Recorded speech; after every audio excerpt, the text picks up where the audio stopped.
oh my gosh, I want to be a PA. How do I become it?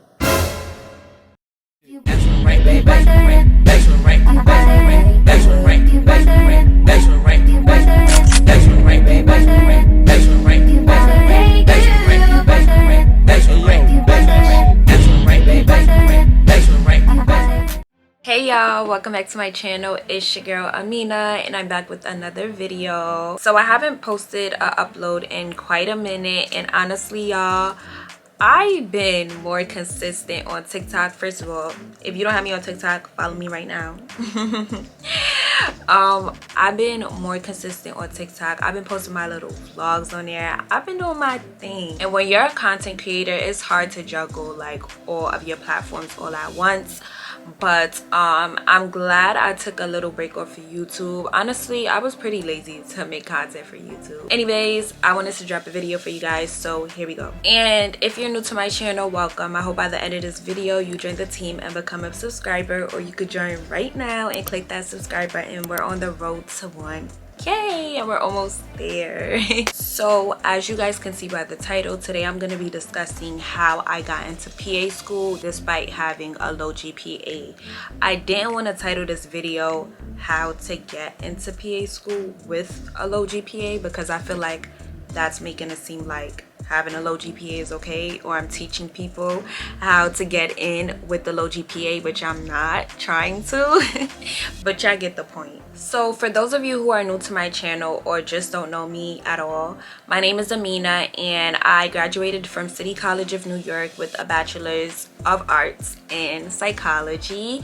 And if you're interested in why I wanted to be a PA, please watch the video linked above. It's a comparison type of video where I basically tell you guys why I wanted to be a PA instead of a nurse practitioner. However, it still gives you the reason why I want to be a PA. So make sure you guys watch that video and then come right back to this one. So after announcing my acceptance into PA school, I've been getting like a lot of questions here and there about my experience and how I got in, or how to get in, or just about the process overall. So I'm going to be doing a series of videos touching this topic, and I will be creating a playlist called PA, or I don't know what I'm gonna call it, but I am gonna be doing like a lot of sit down videos where I talk to you guys about my application experience or just pre-PA experience overall. And then also when I start PA school, inshallah, I'm gonna be doing like vlogs and like taking you guys all along with me on this journey. So stay tuned for all of that good stuff. Turn on your post notifications if you haven't already. Come on, like, what are you waiting for? Okay, so now let's jump right into the video. The first thing that I did to get into PA school is, number one, doing my research. I feel like the main question that I got that would bother me a lot is, oh my gosh, I want to be a PA. How do I become it? I really feel like if you truly, and when I say truly, I mean truly want to be something, the first thing you should do is do your research. You can only get so much information from one person, and that's how much they're willing to give you. So when I discovered about the PA profession, I automatically like researched what it was. Like, I researched what it was, what do they do, the stats of, you know, the PA profession. There's actually a website that gives you the statistics of the profession in the whole US. I'm gonna link it, so check that out.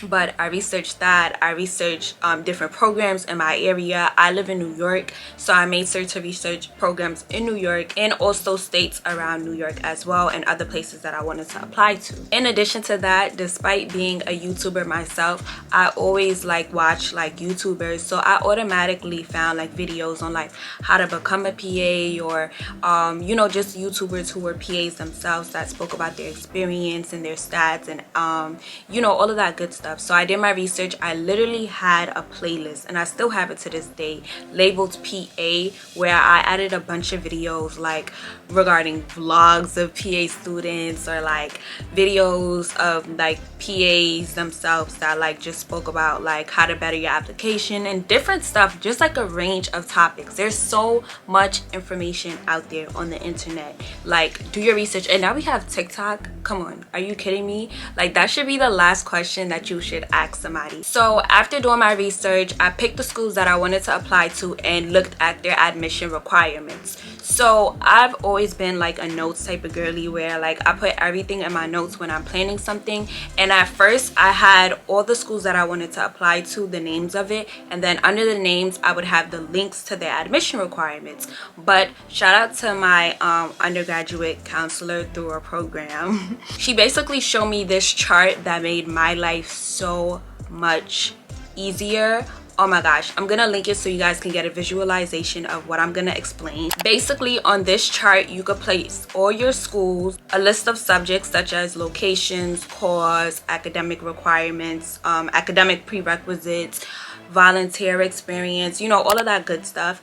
And then on Google Docs you can actually insert links. So all the names that I had, literally when I clicked the name, like the link that I inserted in the name, if you know what hopefully this makes sense, but basically when I hyperlinked it, I think that's what it's called, it will take me straight to the admission requirements website, and that made everything so much more better and easier for me. I was able to compare all the schools out all at once, and I was able to categorize all the schools. So like I would have all the schools in New York together, all the schools in like out of states together, and just like, you know, color code them and things like that. After seeing what each program required, essentially I decided to make a plan, and I first started off with an academic plan. So by the time that I had decided that I wanted to become a PA, it was probably when I was like in my sophomore to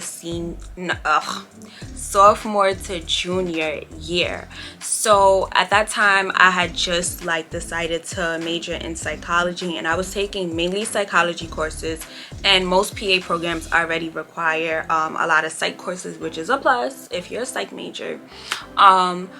I needed to take more courses, specifically science courses. So being that I was already a sophomore, a few semesters had passed, and I was the type of person that wanted to graduate on time, and I just overall just had to get over that. Like, when you decide that you want to be a PA, no matter when you start, you have to realize like it's okay not to rush. Rushing always leads to mistakes, and when you take these science courses, each grade literally has an impact on your application experience and your GPA.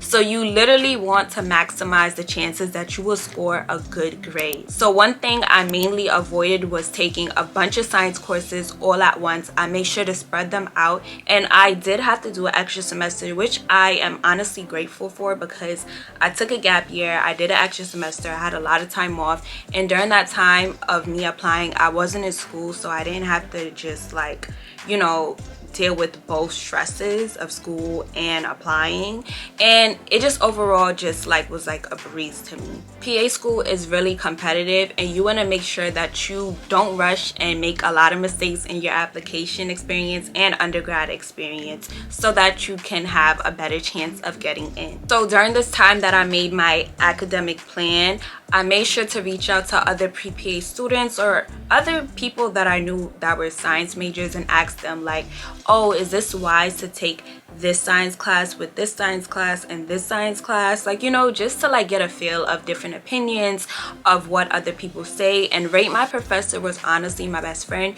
You want to make sure that you pick professors that have great reviews, because again, your GPA matters. So once I created an academic plan, it was not final. I did revise it, you know, as I was going through the plan, I should say. You know, sometimes I would have to switch courses around, or you know, whatever the case may be, I had to alter it. So just be mindful that things might happen, such as like COVID and other factors that might alter your plan. However, after planning that, I moved on to the other requirements that programs would require, such as like, you know, taking tests such as the GRE, such as field work, such as getting patient care experience hours, and more. So essentially, I started off as a home health aide, and once I luckily I discovered early and through doing my research that home health aide wasn't considered as direct patient care experience by many schools,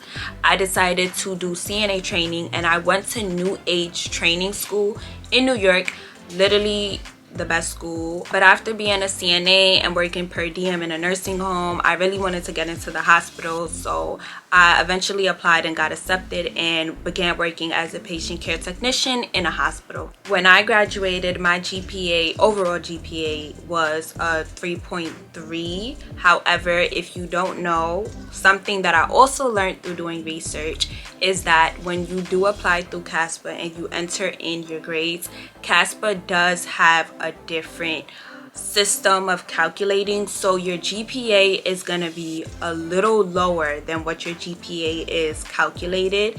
And there's this website that I did use to calculate my GPA. It's like a CASPA calculator. So if I'm not mistaken, my CASPA GPA was calculated, overall cumulative GPA was calculated as a 3.2, I want to say, and my science GPA was calculated as a 3.1, and both GPAs fall into that low range. You have to remember, everything is not about GPA, and that's something that I taught myself. I would compare myself a lot to other people when I would watch their videos of them getting in and then them talking about their stats. GPA is not the only thing that's considered by admission committees.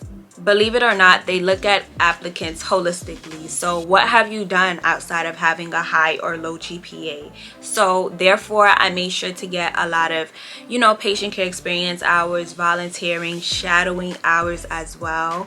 And your personal statement, who you are, really marks. I feel like my personal statement really made such a difference.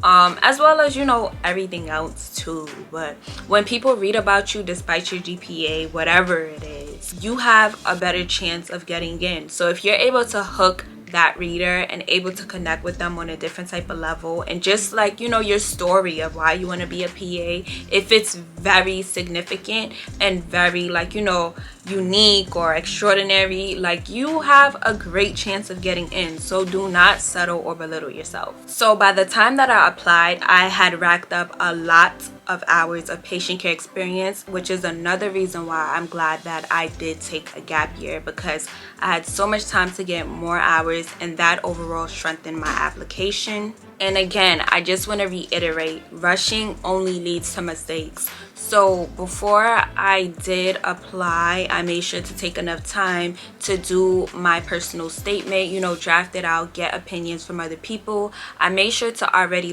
plan who I wanted to get recommendation letters from and reach out to them in advance of CASPA opening. And I was able to successfully apply a week after CASPA opened. And the last step, of course, that I did to get into PA school was to, of course, apply.